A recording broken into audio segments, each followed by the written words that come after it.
Friends, after the collapse of FTX, it's hard to think of a worse blow to the cryptocurrency market than the collapse of the top one crypto exchange, Binance. And lately, we have been getting more and more alarming signals, which suggest that regulators could be targeting them as well. What should we do with the BNB cryptocurrency in such a case? Let's find out.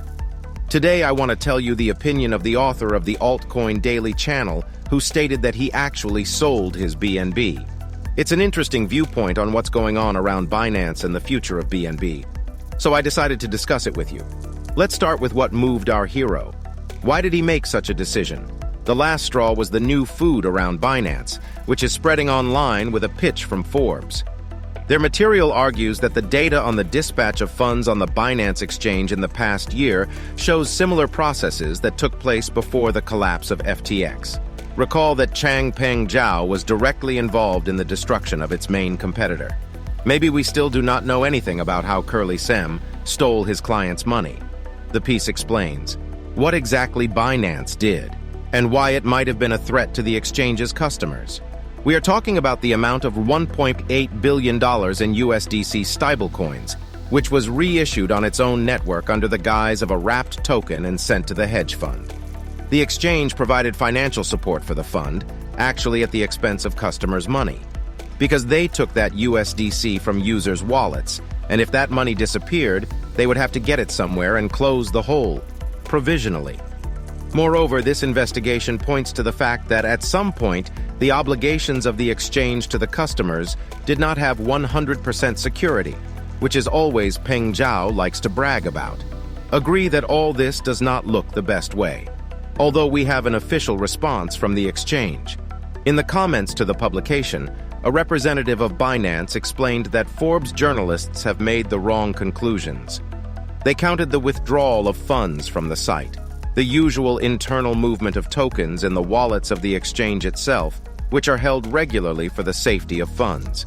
In fact, this is the comment that the exchange has never invested or used user assets in any way without consent in accordance with the terms of specific products.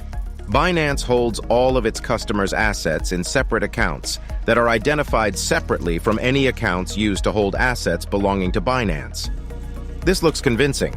True, there's no answer to the question of why the exchange reissued $1.8 billion worth of USB on its own network, in the form of wrapped tokens. This procedure is definitely not necessary for storage, unless the customers themselves wanted to take the money in just such coins. Also, a comment like this was made. Although Binance has previously acknowledged that wallet management processes for securing tokens tied to Binance have not always been flawless, user asset collateral has never been affected.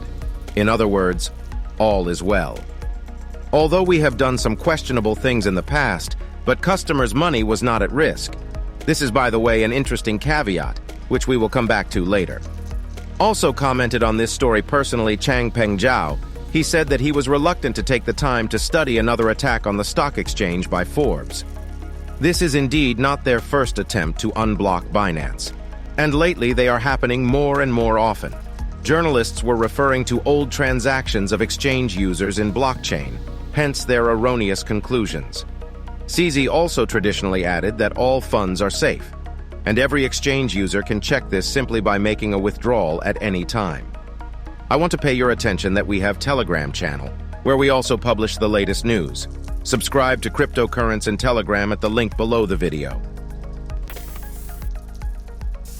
Whether to believe the words of Changpeng Zhao and that Binance is actually doing very well. Here, everyone decides for himself.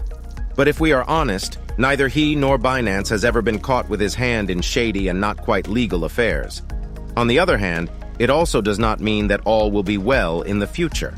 I would remind you that the exchange, according to the media information, was looking for an opportunity to negotiate with the SEC and pay in advance the fines for the past violations, to which the regulator responded with a refusal, and as a bonus blocked Binance deal for $1 billion to buy out crypto-bankrupt Voyager's assets. So the situation is ambiguous, and the only right decision is to do your own research, weigh all the risks, and make a decision. For the author Altcoin Daily, it sounds like to sell BNB. He stresses that he could make a mistake and does not advise anyone to just take and repeat after him. But he had arguments for his position. First, that Binance may be in the crosshairs of the SEC. They now want to show who is in charge in the crypto market. To show their power, the top one exchange is great. The active phase might have started with the accusations by Paxos, which was issuing a branded bust keynoin specifically for Binance, and now Paxos has stopped issuing bust and stopped cooperating with Binance. And stablecoin's capitalization has already fallen by $5.5 billion, and it will continue to decline because other exchanges are also refusing to use it. So from March 13th, trading will be stopped on Coinbase, and next, BNB itself could be under attack.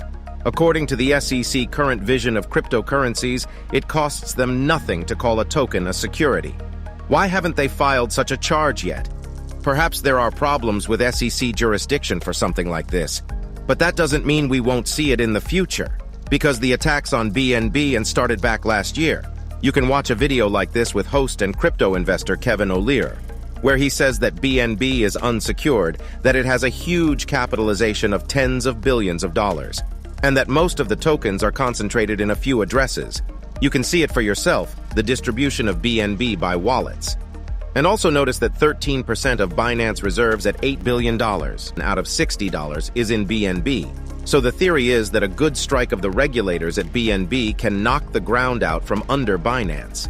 That will immediately be reflected in the price of token by a strong fall. And the reason number 2 is the personal author of Altcoin Daily, that the next bull market can be a time for growth of decentralized services, so he puts more on Bitcoin and Ether than on BNB. Here, of course, one could argue about how decentralized the top 2 cryptocurrency really is, but that's a topic for another video. Thank you for watching Your Cryptocurrency.